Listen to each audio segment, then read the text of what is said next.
reporting in AKCIS for both the student or user and staff sides. So many of you already know we have multiple site types in AKCIS, the Alaska Career Information System. We do have the junior site type. That grows up into the high school, the post-secondary, and the workforce versions. There is also a corrections version, and there's going to be probably some more information about that coming in the next year or two as some things move through legislation in the state of Alaska. Yes, you could go straight from the high school version to the adult workforce version, but I work for the Alaska Commission on Post-Secondary Education, and so I would be remiss if I did not mention the post-secondary schools, training facilities, and that kind of thing as we move through our educational journeys. So I want to start on the student side, because if we don't know what students can get to, then we're not even going to know what we can pull on the back side of the system. But on the first side of the system, and the reason why we're using AKCIS is for personal learning and career plans, PLCPs. That's what we call them here in Alaska. Other states might call them a PLP, a personalized learning plan. Some call them an ICAP, an individualized career and academic plan. So if you're out doing some research, checking out other states, you're in some meetings and somebody mentions a phrase like that, it's referring to the same kind of thing that we call a personal learning and career plan here in Alaska, a PLCP. These are outlined and mentioned in the Alaska CTE, or Career and Technical Education Plan, and then you'll see them throughout education journeys all the way up through, like we just talked about, the different versions. If you used AKCIS in a previous version, you know we used to have checklists, and checklists were the easiest way to navigate for a new user or a new educator or staff member to get to different activities right from the beginning. But in the previous version, checklists were about 5 clicks away. And all of us state leaders, we came together and we said, that's too far away. We need to make this the very first thing they see when they log in. So when a user logs into AKCIS, the very first thing they come to is the personal learning and career plan page. Now that page might look slightly different depending on their version. The junior high version or junior version does have 6th through 8th grade rolled out from my desk across the state. The high school version has 6th through 12th grade career plans, as well as a transitions, a WIOA, and a brand new work-based learning career plan. I'll be doing a training on that on Tuesday, so you can, after that, be looking for a video if you're unable to attend on Tuesday morning. And then the adult version has got Discover, Explore, Prepare, and Seek. And you'll see those same versions also in the post-secondary plans. So here we're looking at our screen, and we have got our list of activities down the left-hand side. I currently am on the 11th grade career plan, and it's telling me I have got 23 activities on this plan, and then I'm 35% complete. So the activities that are marked green means that I, this user, this student, has completed the metric for that particular activity. Could I add more to that, whether it's saving more careers? I certainly can. Could I change the careers that I've saved? Absolutely, I can change those. But it's showing that I've at least met the metric on that activity. Those that are orange, like this one down here that says experiential plan, that means that some information has been saved in that career plan activity, but that it hasn't met the metric yet. So there's maybe some more work to be done on that. The activities that are marked in gray, maybe the user has read those activities, they've taken a look, they've opened them up, but they haven't saved anything in that activity yet. So that's important to note, the fact that they might not have saved. AKCIS is not a Google product, and so it will not auto-save. So when you are in an activity, the user will have to click the button for save for any of their specific activities they're working through. So it gives them a little status. I've heard from DVR, from other agencies, that the user likes to see that number, like how do we get that to 100%? Kind of adds a little bit of a gamification to that. Now, AKCIS can work by itself. An individual can log in and they can continue working. If they're looking at this and thinking, well, what do I do next? They do have the continue button, which would take them to the next incomplete activity, which in this case would be the career project. But AKCIS works better when we have concerned, trusted adults, admin, staff who are asking our user specific questions. They're showing interest in what's going on, what kind of answers they're giving, that kind of thing. In this new version of AKCIS, we also are able to not only have the navigation right here on the screen, the activities, we can change by clicking on any of these tiles at the bottom. But we can also customize. Currently, the state lists are rolled out to every site type in the state of Alaska, but you can also have a district list, a district career plan or set of career plans. I have a few districts have done that, both small districts and very large districts. You can have a career plan that's specific to your school, and newly we can have a specific customized career plan to a group and assign that to a class if we're trying to get very specific. So maybe we've got a biomedical class. We could make a group out of the students in that class. We could assign and create a customized career plan for them. And of course, we said that navigation's built in. Now in AKCIS, we do have much more robust student reporting. And part of that is we've always been building that kind of self-awareness in AKCIS. And our goal in a personal learning and career plan is to build some self-advocacy and also to promote that accountability as that student works through. So we put that accountability with the student or the user so they can see as we move through. Now, in the past, there was a bunch of things that us as staff and admin would be able to pull on the backside. We can still pull a lot of that, and we're being able to pull more and more as we work through the system. But we would push information out to students and they'd be like, well, why did I get this? I don't know why I have this in front of me. And they just dismiss it. Oh, this must not be for me. They sent it to everyone. And we find out about great opportunities across the state of Alaska or even nationally and in our communities. And we're trying to figure out who do we send this to? So when our students are able to tell us what they've been saving, what they are thinking about, what kind of plans they have going forward, then we can pick and choose who are those students that or users we're going to share that information with. So then after we've gotten these reports back and forth, the student is a lot more aware. Oh, I got this because I sent them this piece of information they asked for. This is for me. I am supposed to move forward with this. So we're getting a lot more not just feedback, but response as we're sharing out opportunities.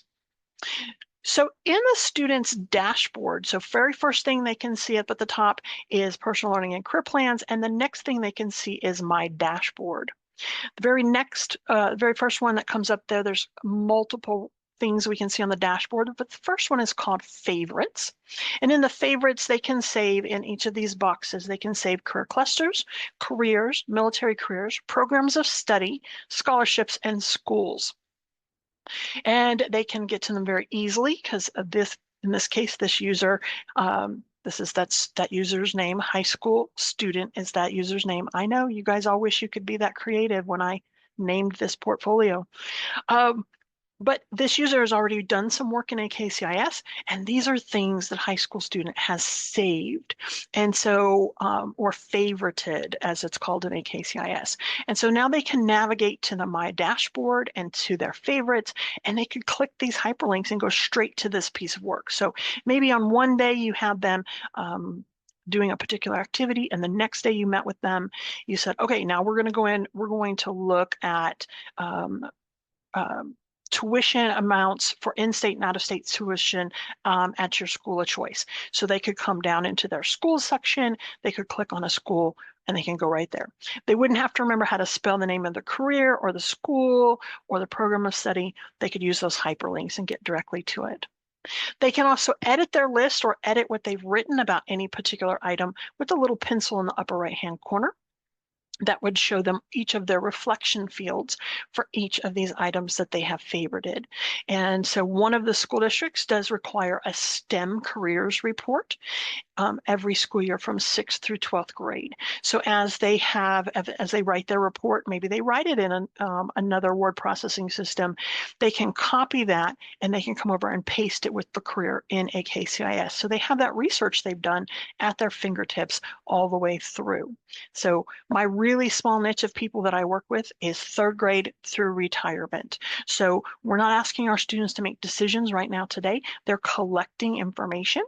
And so we want them to be able to have that information at their fingertips when they're ready to start making decisions. The next piece across the top of my dashboard is self-surveys. So this is a screenshot of all the self-surveys this user has completed. In the junior version of AKCIS, there are only 6 self-surveys. Junior version does not have the entrepreneurial assessment, the occupation sort, or the work importance locator. So this one, and this one are not available in junior. If you happen to be at a high school or a school that is a K-12 or 7-12 school, your school has been coded at the high school level. And so all of your elementary, middle, and high school users would be able to get to all 9 of the self-surveys. There's slightly different versions of these self-surveys for the post-secondary and adult workforce. Just things that would make things just a little bit different. So instead of in a junior high or high school talking about tick and attendance to the office, that kind of statement would not be available in the post-secondary or the adult workforce versions. So they again can get into their results. This is a quick snip of their last set of results for each of their self-surveys. They can take a self-survey more than once. And if they want to be able to go back and see historically how their results have come out in a self-survey, they could go into the little pencils in the corner and they could see each of their previous results and restore them. And they can also see what they said about each set of results as well. And they could make some other notes as they go through. A screenshot like this would be nice for a parent-teacher conference or open house or something like that. Again, it would also have the student's name in the upper right-hand corner.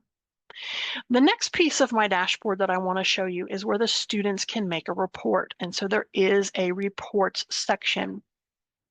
So as you come up, maybe you've got, it's a beginning or early in your course or earlier in your year, and you want to know how far the students have gotten so far, or you're just trying to look for progress points, or you're working for an agency where you need to have a whole rundown of the things that your user has saved, and you want it in the pretty kind of reports that come from the student side. And so you ask your student or user to go to reports, and you ask them to give you certain items out of their career plan. And so they can come through and they can mark those items. In this case, I've marked the career cluster inventory, the interest profiler, the reality check as far as self-surveys. Then in favorites, I marked career clusters, careers in schools, and then I marked the 11th grade personal learning and career plan. So this user can mark those things. And then once they mark even one of those items, that export PDF button in the upper right-hand corner will turn red, and they would be able to export this. You could then have the student or user attach it to a Google Classroom, Canvas Classroom, Schoology, some kind of online platform. You could have them email it to you, or if you really wanted to, you could have them print it out.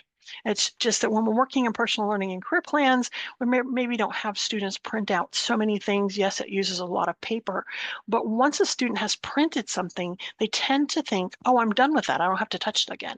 And personal learning and career plans, this is living, breathing documents that are going to keep evolving as they get older. So when this user exports this particular document, they're going to get several pages that will come out depending on what they've marked. So in this case, we've got high school student as our name of our user up here. We've got the date that they pulled this report. And we can see their last results on the career cluster inventory and their last few sets and what they had to say about it, what reflections they wrote. We can see the interest profiler results in the last few times that they've taken it. We can also see their careers and career clusters of choice. and their scholarships. Those were things that we had marked and how long ago maybe they marked some of those scholarships, and any notes like I need to have my FAFSA for this one, or this is really interesting. I need to ask some questions, or this is a renewable. I can come back to this scholarship again each year, and this is who I would contact. And then this is what their summary of their career plan looks like. So this is the summary of the 11th grade career plan. And it shows which items are already completed, which ones are started, and which ones are incomplete. So the user under accountability would look at this and go, oh, I thought I had my personal goals completed. I've got to go back and fix that. And so the student can go back and fix that item and put in the last piece that they need to for their personal goals. And then they could pull this report again and they could submit it either in your online class or email or print it out for you, or just have it up on the screen if you're walking around the room and kind of checking everyone's progress. But it's an accountability thing for them. They are responsible for the information that's being given to them in whatever environment, whether you're in your classroom or an agency that's helping them. They're responsible for absorbing that information and being able to come back and find it again. So we're putting that in there for them. The career plan activities and lessons, where in the past these might have been handouts, they still very much could be made into handouts if you're in an environment where not everybody gets to have a device in their hands. And by the way, by device, I mean anything from a full computer down to a smartphone, any size in between. AKCIS 360 is in a responsive design, which means it will always be in the readable font size, but it might be slightly different location because every item on the page has got its own level of importance. And so it might just shift the page a little. So if a user does say, oh, that's not where mine's found, just have them look down the page just a little bit and they'll be able to find it. Well, we've brought all of those things that used to be handouts. We've made sure that they are now fillable PDFs in AKCIS. So in this case, this one is the 12th grade career plan. And I've pulled up the informational interview guide activity. And so in this activity, we've got a standard set of instructions there. You have completed several career assessments, explored a variety of careers and learned about, and so it goes through and it asks us what it wants from us. Who's our contact going to be? Now, if you are customizing, and I do have a training that is solely on customizing career plans, you could have a special set of instructions right here for your audience in the center of that page. So if that's something that you're interested in, please do talk to me. We can talk about customizing those.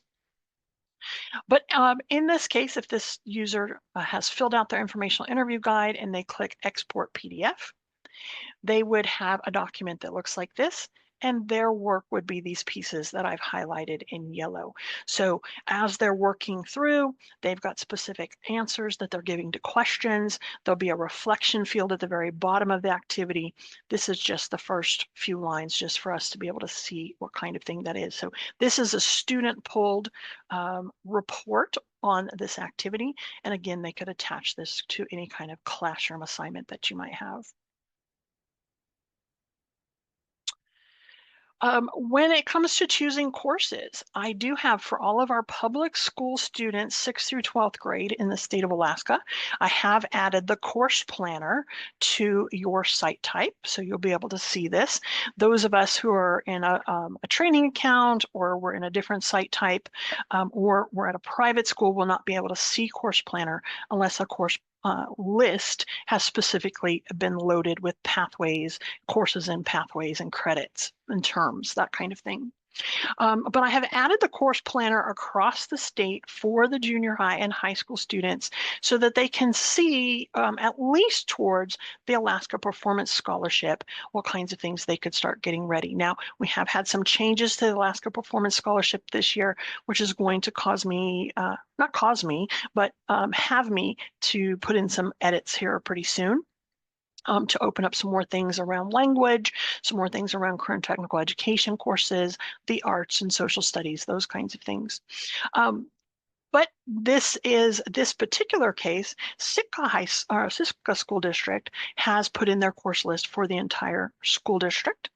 And so the user can come in and they can choose a pathway. So it could be the Sitka graduation requirements under their school district, of course. So if you were thinking of customizing your course planner for your district or your agency, it could be graduation requirements, program requirements. It could be a particular career pathway. It could be the Alaska Performance Scholarship under a particular eligibility list of curriculum. The courses that I have put in the system are a very cursory list. So your users can still use the course planner and keep track. They might have something much more specific on their transcripts, but they would be able to come in and mark those classes with the right kind of credit hours in AKCIS to track their progress in the Alaska Performance Scholarship. So down the side, in this particular case, we're looking at grades. They can also search by subjects, but we're looking at grades.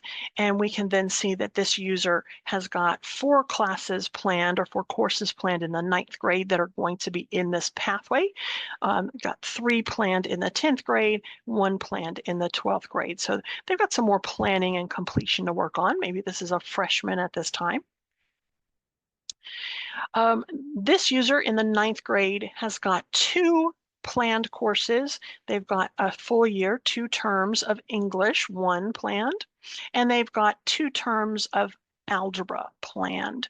And so they can keep track of that. They can keep track of their grades. They can have notes. You, as you're setting up your course planner to be put into AKCIS, can mark what is eligible for Alaska Performance Scholarship or something that might be specific to your community as well. So very robust course planner. We are hoping down the road that those school districts that are using ClassLink to join us in AKCIS with single sign-on, that ClassLink will allow us to roster classes later. Not quite worked that out yet, but that is something we are looking forward to down the way.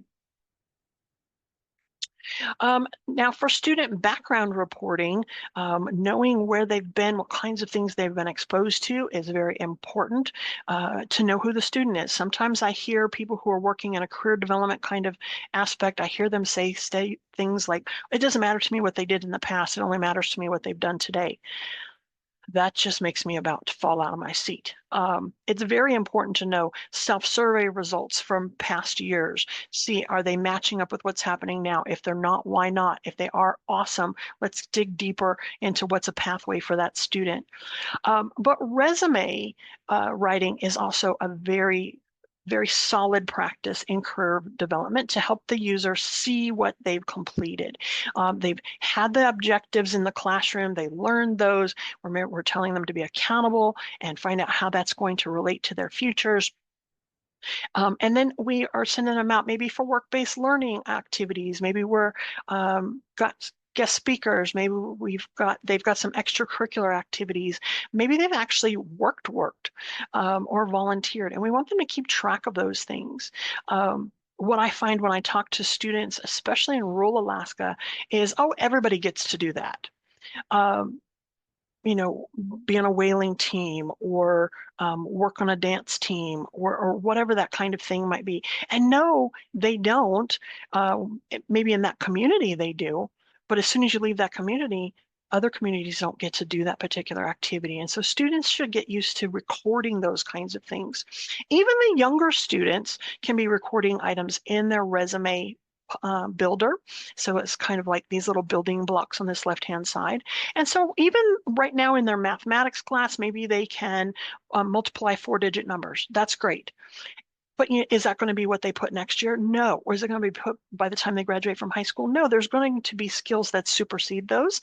But they're learning that these things that I've done in the classroom are going to be used in my future, whatever my future might look like, what kind of pathway I would like to set up for myself. As they come through and they build their resume, they're picking from 2 different styles of resume. but they're not templates. So there's no weird boxes that a bad backspace is going to cause them, any grief about. They're very much just word processing styles that they can choose from, and they can name that kind of resume. So they could have a scholarship resume or a summer job resume or college application resume or work resume, whatever it might be. Management, if we're talking about some of our older users, woodworking skills, outdoor recreation, whatever it might be. They can have different styles of resume and save them. And then they can come down here and they can export that resume out to you. And so when they do that, they can either export it into a word processing system so that they can make some modifications, or they can export it to where they can attach it again in an online classroom setting, or to email it to you, or even to print it out so you can review it and make some notes. Any systemic changes to their resume entries need to be made in the building blocks. So if there's a misspelled word or spacing that's off or something like that, or they want to add something they can capture year over year, time after time in a resume, they need to be in their building blocks. If they make an edit to their resume once they've passed the export resume task, that is going to be only for that particular resume that they were working on right then. So maybe that would be like, formatting or something, but anything systemic to that resume needs to be done over here in the building blocks.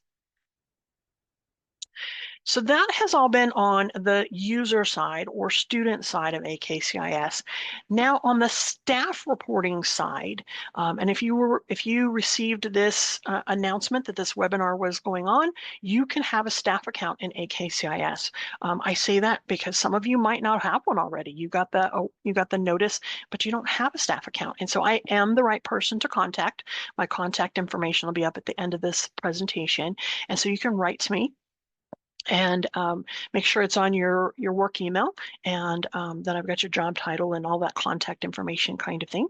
And I can confirm that, and I can create you a staff account, or you can check with your admin, your AKCIS admin at your location.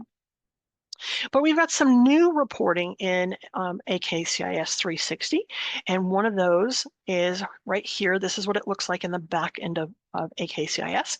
And so when I go under the Reports tab, and I come over here to the side where it says Personal Learning and Career Plan, and I click on that.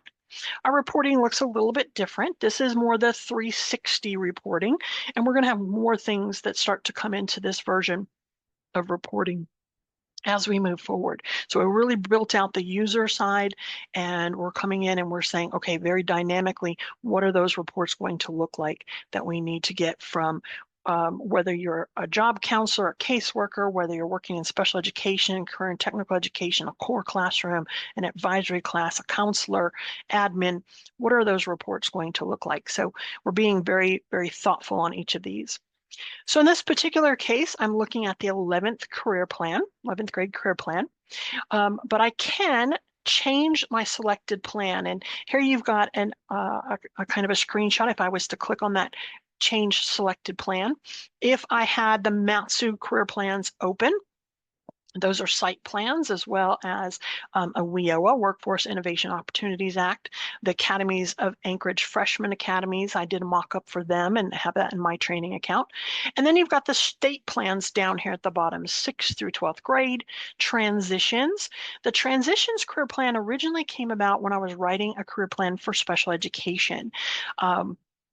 I wrote this, I took it to the special education conference, and they all loved it. And I said, okay, great, what do we name it? And they said, don't you name now one more thing, SPED. And I said, I got you, what do we name it? They named it transitions. And there's no special education language in that career plan. So even the counselors who are like, Julia, I only get just a very small amount of time with my students. What do I absolutely need to touch? That is the shortest of all the career plans. I believe it has 10 activities in it. And that is, if we're saying we're doing due diligence and career development with our student, we've at least touched those 10 activities. And then we've got the brand new work-based learning career plan. That's the one I'll be having the training on Tuesday about. Brand new, even has a work-based learning tracker, which acts very much like a timesheet. And so that'll be I'm getting a lot of buzz about that, lots of conversation, lots of school districts very interested in it, and we'll be building out some more reporting with that going forward as well. But we can switch those career plans. We also can change what groups we're looking at. So currently in my version, I'm looking at all the portfolios under this site type, under the site account, but I could pick, Miss Smith's first period, first semester class. I could, pick the volleyball team. I could pick those in American Sign Language class. Whatever kind of group you want to put students in, they can be in a group. Students have no idea they're in a group. They can be in as many groups as you want to put them in. It is strictly there for your data maintenance. Again, it doesn't affect the student portfolios at all. We have this overall view up here at the top, and of course I'm in my training account, so it's a very small sample set of users right here. But we can also change what grade levels we're looking at, and we can change which career plan activities down here in the bottom left-hand corner. These are the activities that also will line up across the top. So if we only chose a few of them, maybe it's the beginning of the year, there's only a few that we've worked on so far, we could have those across the top here. Our users are listed down the side. And here we've got high school student, my senior student here. And it used to be that we could just look at this and see who has completed and who has not completed. And by not completed, that's also those who have saved something but not hit the metric. But now we can also click on the green check marks and we'll be able to see what the user has done in that activity, what they've written, what they've completed and saved, but we can also do that for those who have not completed yet. And so just a little sample of what these kinds of activities, how it will pull up on your screen for you to look at. Remember, this is the staff account side, so you can see what they've written without them reporting out to you. So in this case, we've got, this is the high school student. Again, that's the name of the student, what date you're pulling it on. And this is their experiential learning plans. And it will come through and it will put what their activities are, what they've completed, when they did that, for different kinds. So we've got expert presenters and tours and field trips. We've got job shadowing, lots of activities for them to track. And then this one is, again, for that same student. There's the date, and these are the schools that they have saved or favorited. That's the thumbs ups in the corner on the schools pages, and we can see which ones they are interested. So things that we can pull on the backside to just kind of check progress and kind of peek in and see what have students been working on so far. A tweak that we've made to the planning or to the reporting that we've had in the past, this is under portfolios and groups. We've had this in the past, but we've changed this to manage active portfolios. And we can select how we want to search for our portfolios. Usually, if I'm helping you out with something, I'm usually using select all users in site. Because I don't know your students. I don't know their name that I'm looking for, that kind of thing. But you could search for your last name. You could also search by those groups we talked about. And so if you are, an advisory teacher, you could have your advisory class list up there and you could search by that group. If you are a school district that's using Clever or ClassLink for your student single sign-on, you could use graduation year because the students, it will be static.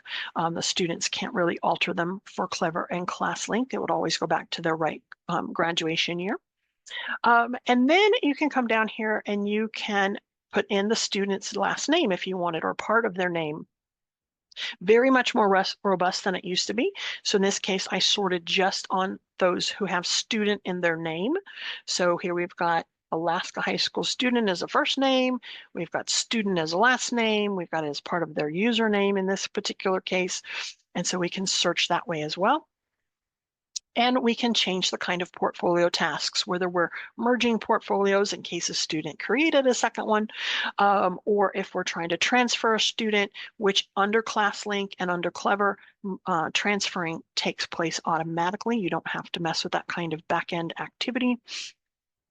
Or maybe we're trying to assign somebody to a particular group. Those kinds of things can happen in this area. And then we can execute our task. If we're on this page and we want to see a particular student's rundown of things that they've completed so far, we could click View next to their name. And so if we did that, we'd have kind of a running list of certain activities that they've completed so far. So this is a kind of a refunctioning of a page that we've had in our reporting over the years in AKCIS. This is one of the newer changes that's happened. If we wanted to pull something from a self-survey, we could come back into reports up here in the upper left-hand corner. In this case, I'm going to pull career cluster inventory. That's very popular self-survey. And when I get down to this report, I could change the report settings, which could change my date range. The automatic date range for any report is going to be the beginning of this year, which all of the states have decided that the 1st of August of whatever school year we're in, that's the beginning of the year. So if you happen to be in an employment agency or something like that, maybe 1 July is the beginning of the year, and you could pull from report settings up here. In this case, I want to pull summary by cluster, which is going to give us a nice little result you'll see here.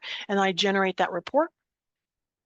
And we can get to a report like this that shows us each cluster and how many students were interested or users were interested in that particular cluster or saved that cluster. This is real handy if you're doing like a mock interview kind of event where you're bringing in guest speakers. You can kind of see like how many would we need to have, what kind of variation would we need for this particular event that's going on. If you then wanted to know who specifically was interested in a particular cluster, you could click select, and dynamically we would then pull a list of those users who are interested in that area. So again, you find out about a great opportunity. You want to share it out, but you're like, okay, yeah, I can put this in the morning announcements. I can put this in an email that goes out to all students or users. But who's it really going to be for? Who do I want to make sure that I've talked to? You can do this kind of report to make sure you can exactly get to them. So this was summary by cluster. If I go back to that career cluster report, and this time I pull detail by student, that is going to pull, remember this is pulled by the staff account holder, that is going to pull a list of every single student and their results on the, in this case, career cluster inventory. So there's the name of my student up there at the top in yellow, high school student. We've got the date there next to it. And each of these would print then on separate pages. I know online it doesn't look like it's going to print on separate pages, but each one would print on a separate piece of paper. So if you were trying to print a whole class set, you could pull that way by detail by student.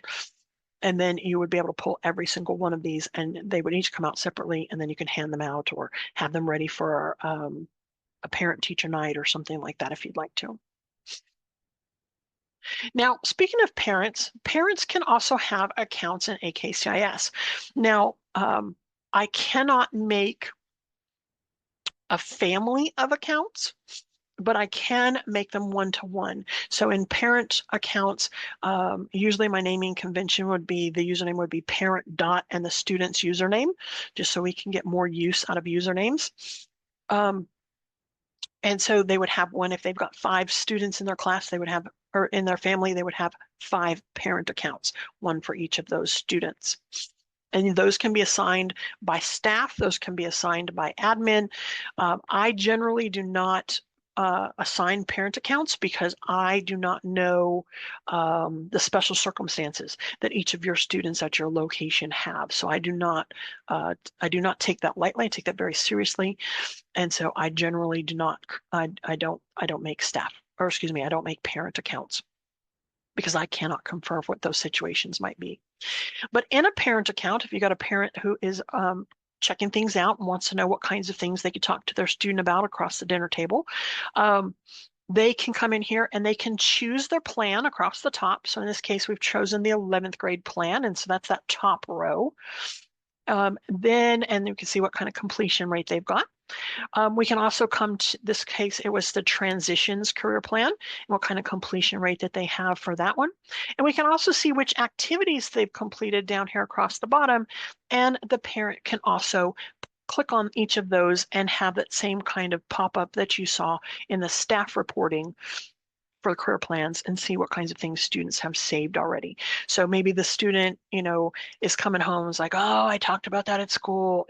Then the parent's like, oh, well, let me, they're not giving me that information easily. My own daughters, I worked quite a ways away from home, and so they would be like, oh no, I'm good. But when I knew the things they were interested in, I could find those opportunities. I've already set up a ride for them. I've already set up ways that they can participate. And if I presented it to them that way, well, yeah, I'd like to participate. Yeah, I want to do that kind of thing. And so that could be something to help out your parents in this situation as well. And they can change back and forth in the different plans across the top as well. I do want to point out a couple of things for you on my main AKCIS page. This is the main akcis.org page. Up in the blue, this is always going to log you into the student or user side of AKCIS. So even if you use your staff account login, this will take you to the user side. So if you're doing a demonstration, you want others to see, maybe you're sitting at your desk and you want to pull something up and turn your screen around so you can show them what it might look like, put it on the big board, whatever it might be. That's always going to be the user side login. For your staff and your admin accounts and your district accounts, you're always going to go to the administrator's audience.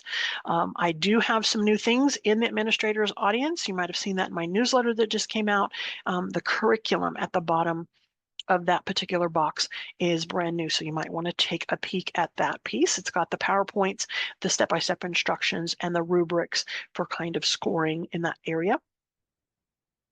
Also across that center with those audiences, we have got the quick starts, which are the short screenshots numbered with the written instructions next to them.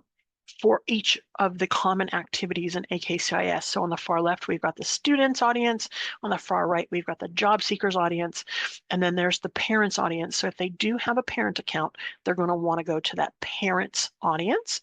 That's also where the AKCIS parent guide is located. If you want to email that out or put it on your website, you're able to do that from there as well.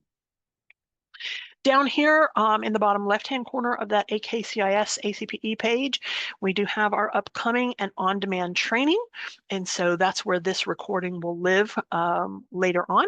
It will get added to that page.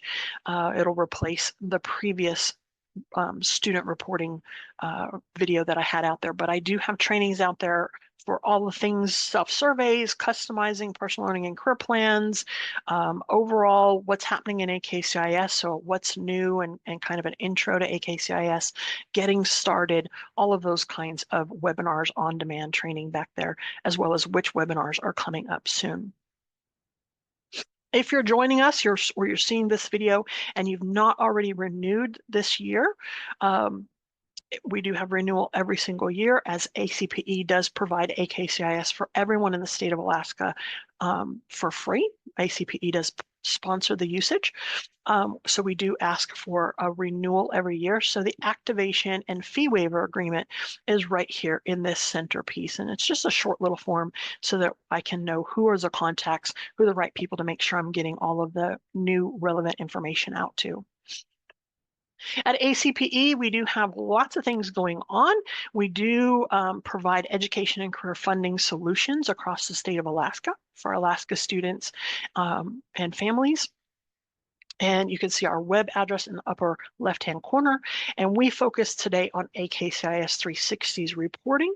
We've got other things happening in there to get us to that reporting. ACAC training, we do currently have the Master the FAFSA course going on to help users at your location. And also FAFSA Wednesdays. It's kind of an open house from 3 to 6. And families can join that and kind of see, what do I need to do to get ready for that? What kinds of items do I pull together? Or even I've got specific questions for my FAFSA. Along those same lines, in our Success Center, we do have staff who can help a family complete their FAFSA one-on-one. so not in an open setting. And we do have the Kids to Careers, which now includes Early Career Explorers, which is going to be those younger grades, and then Kids to Careers, which has got various activities kind of changing out depending on the levels that you want to share in your particular community. We do continue to have special education programs and special education loans, but we do have the new information on the Alaska Performance Scholarship, so I encourage you to go look at that webpage for APS and see what are those changes. The new checklists are available. There's new posters available. Hopefully your location has received those in the mail, and also information about the Alaska Education Grant. If you're not already on my listserv, I encourage you to sign up for the AKCIS listserv, which is where any special announcements, webinars will be announced, as well as my monthly newsletter. That's as frequently as I send them out is monthly. So I want you, when you get an email from me, I want you to go, oh, there's a new email from AKCIS. I want to read that. Not, oh, I can set that aside. I want you to get right in there. This is my contact information. If you do not already have a staff account or you're not sure how to log into your staff account, please reach out to me and I will make sure that that happens. Also, if you would like some training for your particular location, your team, yourself, even for a class, reach out to me and we can set something up. It could be on a specific topic. It could be across the board. As an overview kind of thing, that is completely up to you, whatever you would like to schedule. If it's 15 minutes in a staff meeting, we can do that as well. So I am going to say thank you